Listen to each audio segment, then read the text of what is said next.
Hello and very good day to everyone. Hope you all are taking very good care of yourselves during this lockdown. Okay, so to use our time more productively during this lockdown, we decided to create a small video on the efficient usage of Excel. Because Excel is a tool which has been very much used in the business nowadays, and it's a very simple and basic but still much powerful tool to be used.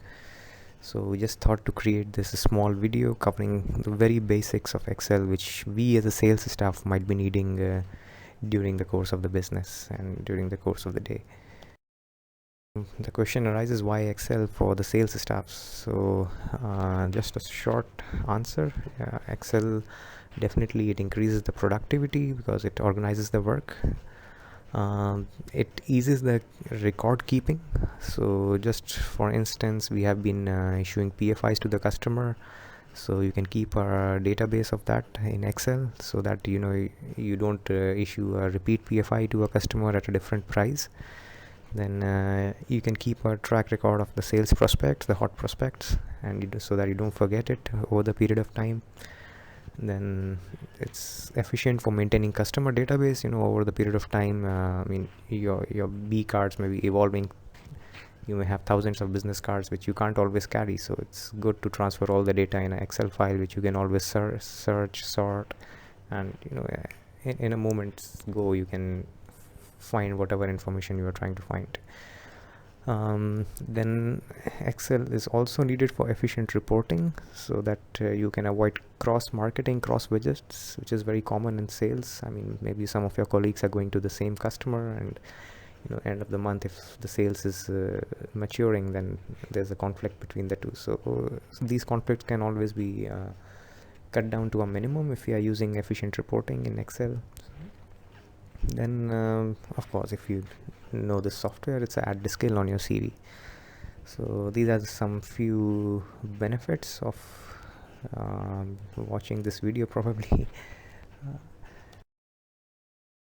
Today we will just use an example of hot prospect reports. That's a sales funnel. So what we as a salesperson, which we normally are asked to submit every end of the month, end of the week, that what are the sales prospect we are expecting over the next month, or the upper month and the upper month, so on. So during the course of that, we're using this as an example, we will learn how to format and align the data in a tabular form and represent it in a more visually appealing way. And we will also try to understand the data types.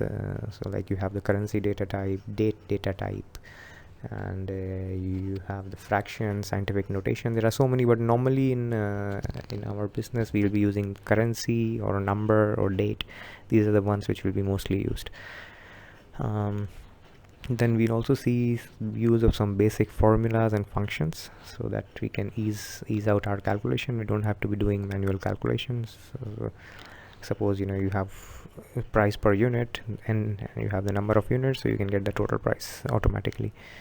Then we'll also look at sorting and filtering the report.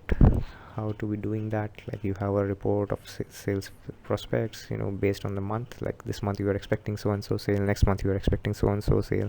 So suppose you want to sort out all the prospects for the current month, then you can do it through sorting and filtering in the Excel.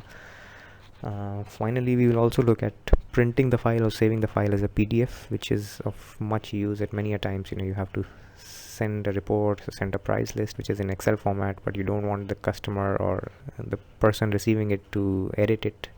So you can convert it to a PDF or print it as a hard copy. So we'll look at how to do that also.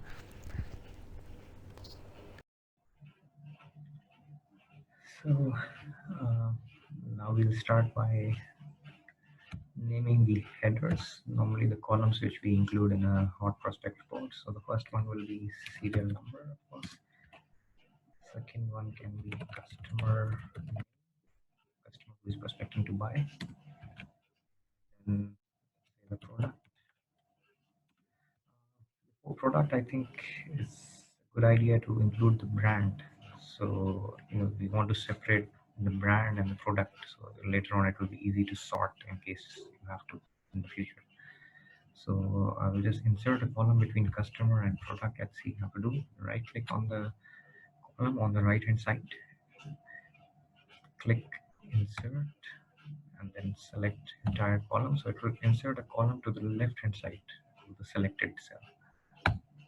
So there we go. We have got a column here now. So this one will be headed as brand. And product is already there. After product, we have quantity. And after quantity, we have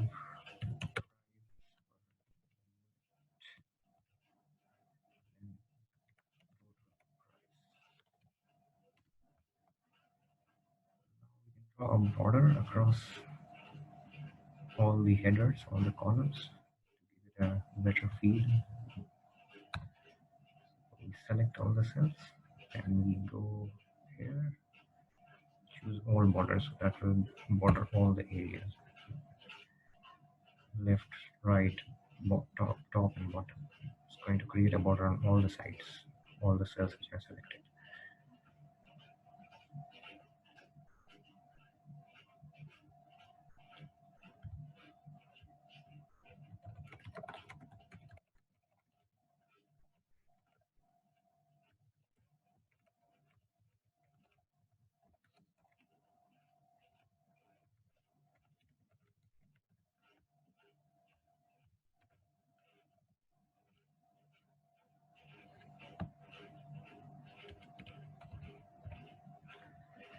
Now, as you can see, the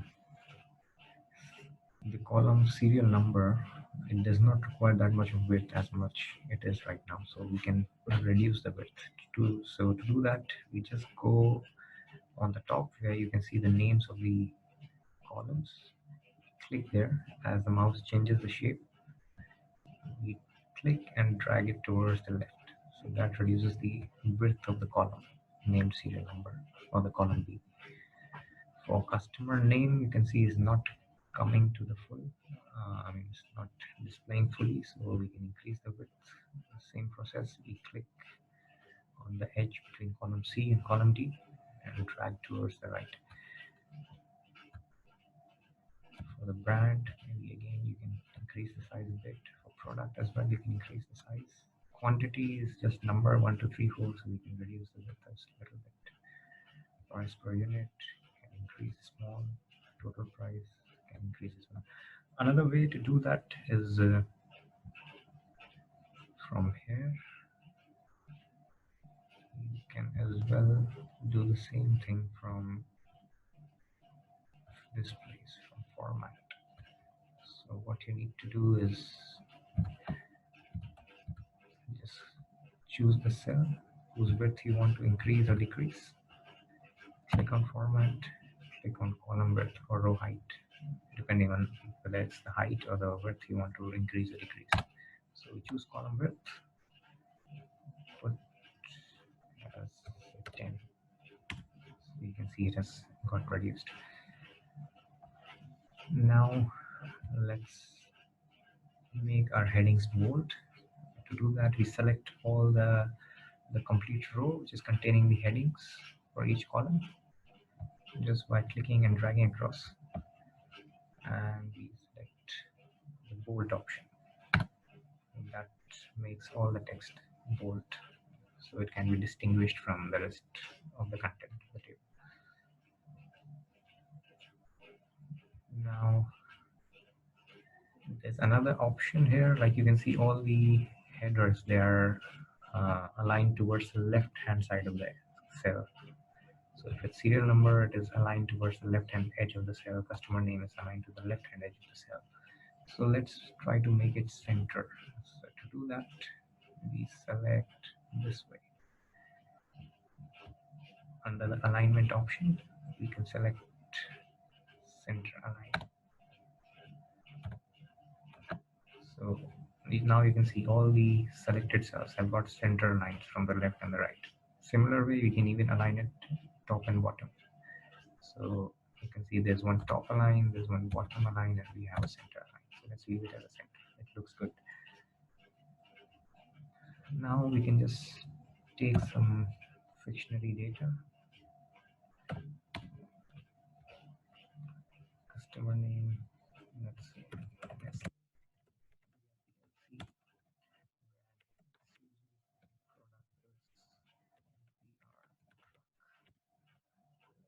looking for 1 unit, price is 30.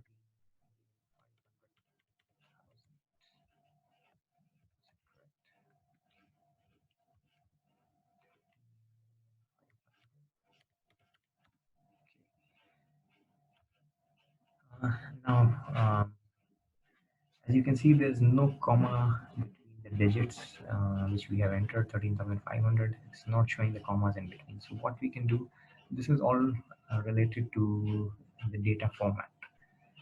Now we can change the data format. Let's see. So to do that, we just select the cell whose format you want to change.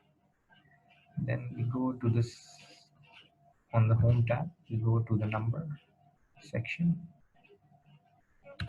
Open the drop down here. So you can see there's option for currency.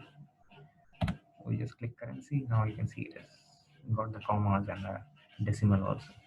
But the currency sign is not naira, it's rupees. So we can change that again. So for that, we have to go in to the drop down.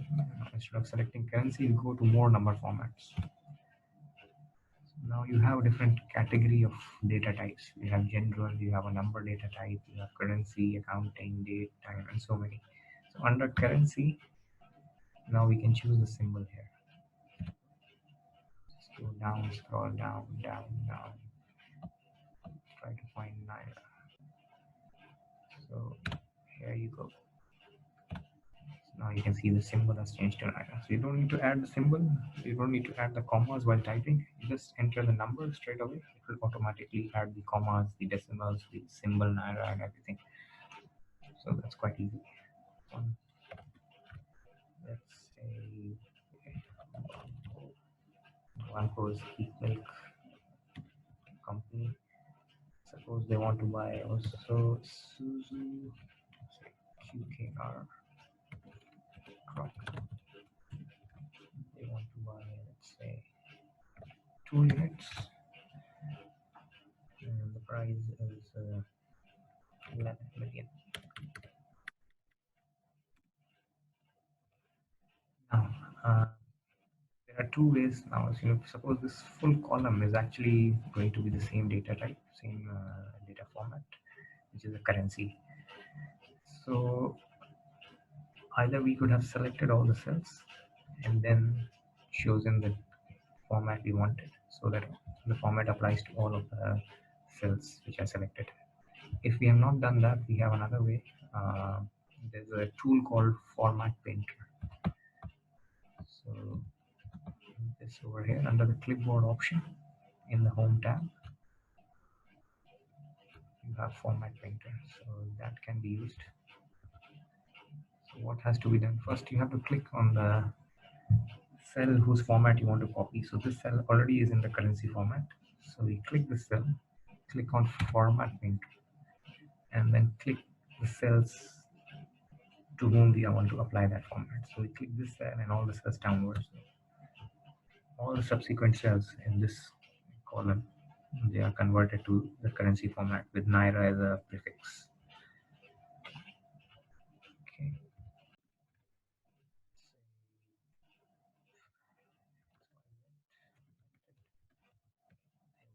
By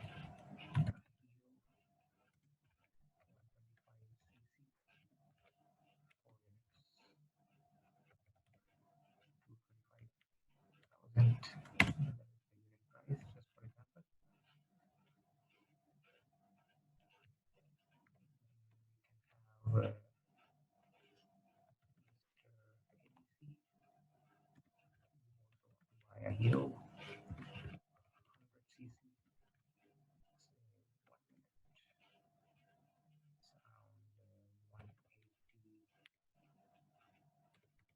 100cc,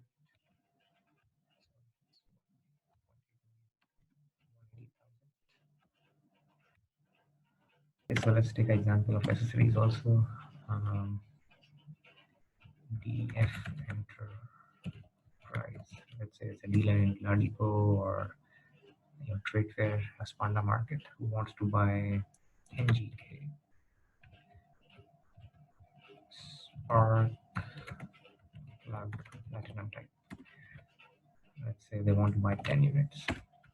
Each of them is, for example, 1000 naira.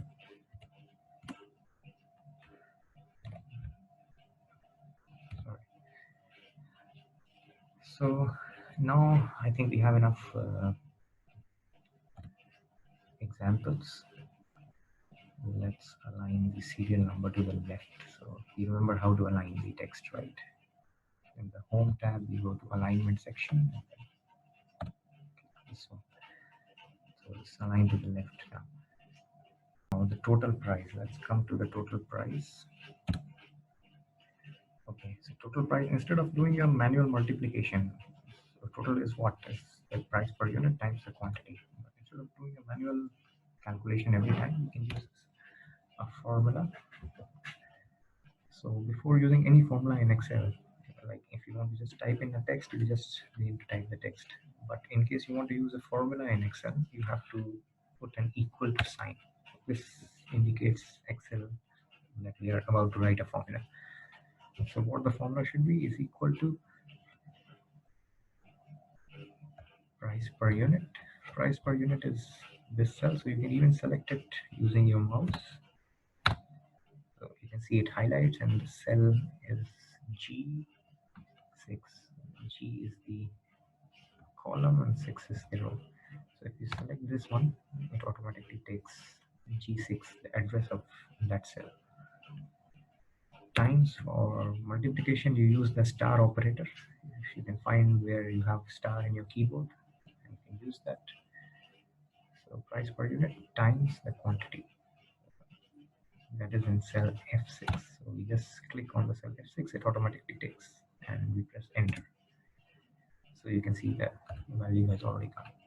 Formula is going to be applied to the subsequent cells. So the total price will always be the multiplication of price per unit times the quantity. So we have this formula here, G6 times F6. So in Excel, there's a very good function called fill. So how to do that? Like when you select a cell, on the bottom right corner over here, you can see there's a little darker kind of square on the bottom right corner. So as soon as you approach that, the mouse cursor changes the shape to plus, to a smaller plus. Okay? So if you press that and you drag the cell down to wherever you want, what it does is it copies the formula, or it fills the series, and it adapts the formula accordingly to the next cell. So like in this cell, in cell number H6, our formula was the total price was price per unit, that is the corresponding price per unit, that is in cell G6, times the corresponding quantity, that was in F6. So as you copy the formula to cell H7, the formula is automatically updated to G7 times F7, as you can see here. Similarly, now if you go to the next cell, it is updated to G8 times F8. So that is the feature in Excel. Now, if you have a formula and you try to use the fill format, which is through this square, tiny square on the bottom right corner of the selected highlighted cell, if you drag that down, it will copy the formula, but it will update the formula to the location where you're copying it. So it's a very good tool. You don't have to type that formula again and again. You just use the fill pointer and drag the whole thing down. It copies the formula and adapts it to the cells where you are filling it to. So maybe you can add the date where when the sales will be maturing. So we can have another column with date. So enter date. Again, draw the borders. As you know, you go to the home tab, In the font section, you click on this button, all borders. We choose all borders again. So here we go. The borders are drawn now. So in the date section, we can put what is the prospective date when the order will be finalized, or what is the prospective month in which we are expecting the order to be finalized. So let's say this order will come in by end of the month, that's 30th April 2020. One more thing, like when you enter a text in this format, month, I mean day with a hyphen, then month, then the year, it has automatically changed. It has Excel has automatically understood it as a date. So, so you don't need to change the type of data here again until you want to display something else. 38. You don't need to add 2020 because it's the current year. So if you enter just the date and the month, it will automatically take.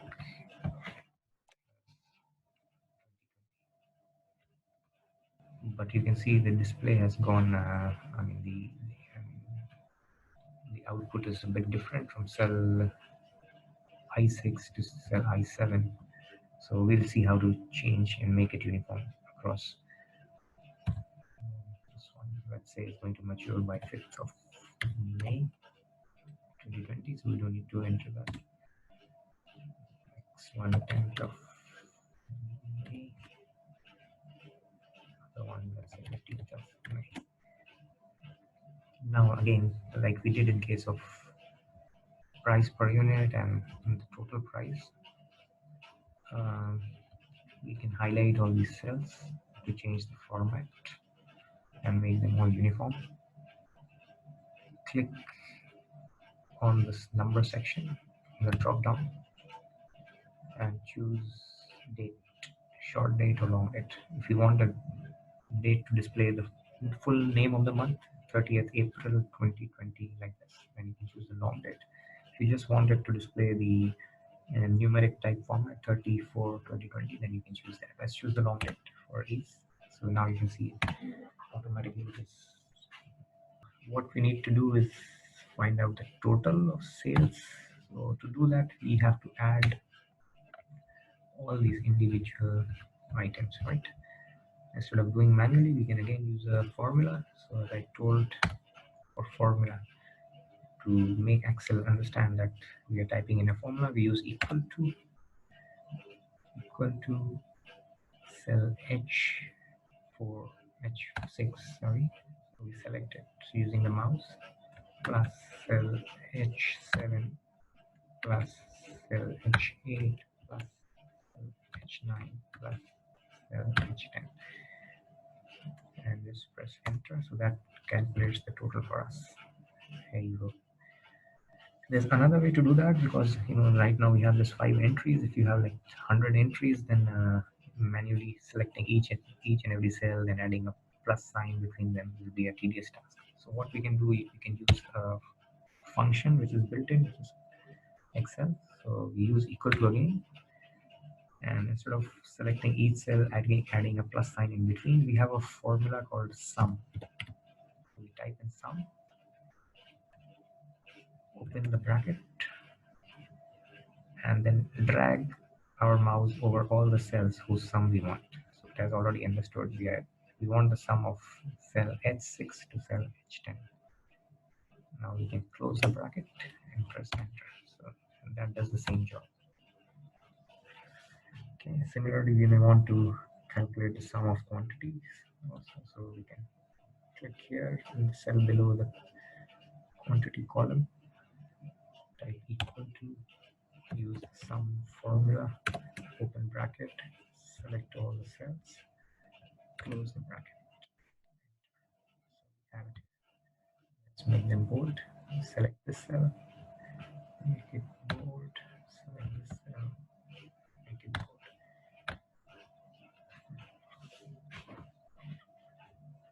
Okay, so now we are done with the creation of the report. Uh, let's look at sorting and filtering the data.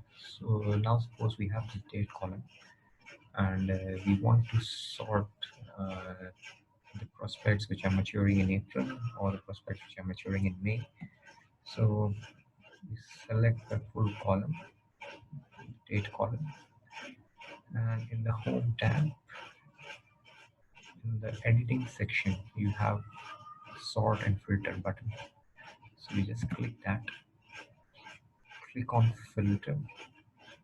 So as soon as you click, you can see there's a drop down arrow on the header of this column, which is started showing now.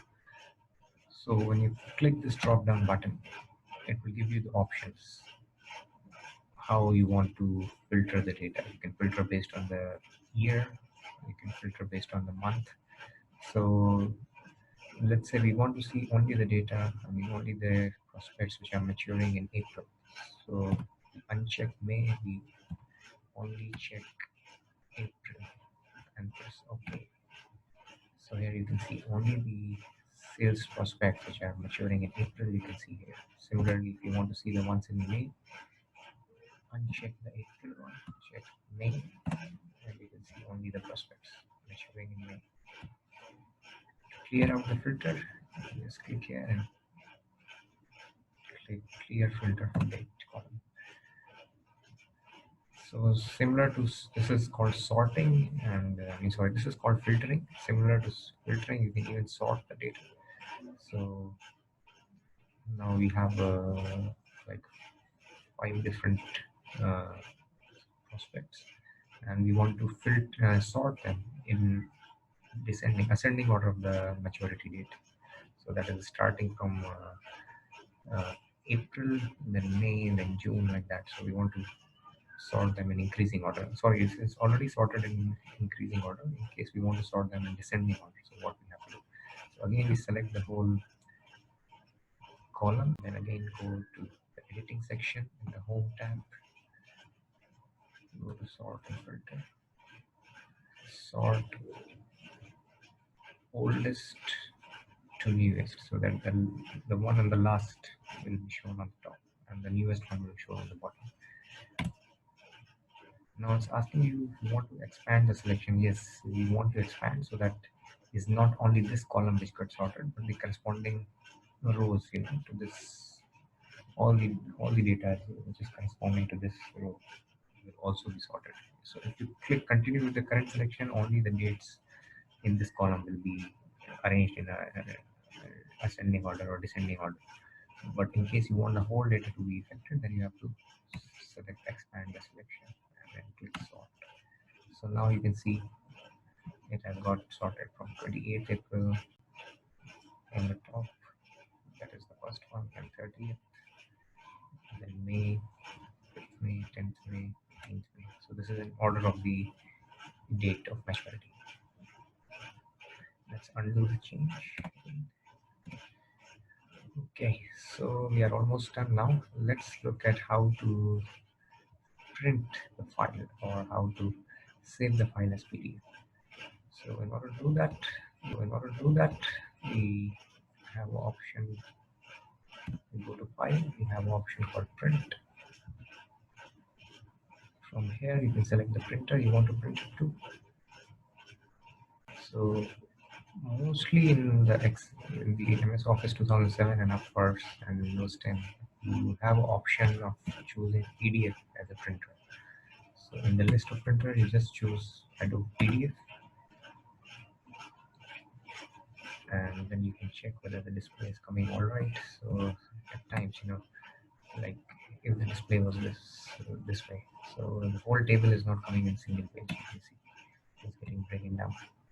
So in that case, what we have to do is go back here, select the item on the worksheet which you want to print. Obviously, you don't want to print the whole area; it's only the one on which we have put our table. This is the area you want to print. So we select that table, that area you want to print. Again, go to File, go to Print, choose the printer as PDF. You want to save the PDF. In the settings, you can, instead of choosing print active sheets, we choose print selection. So only the area just selected will get printed. But again, you can see it's not coming in one single page, it's taking two pages. So what we can do, instead of printing it vertically on the A4 size paper, we choose the orientation as landscape. So it prints on the width of the A4 paper. So that can be fitted into one single sheet of paper. So as you can see, it's only one page. The whole table is there. And then we click print. It will ask you to save it with a name. Let's give it a name. Sales. And then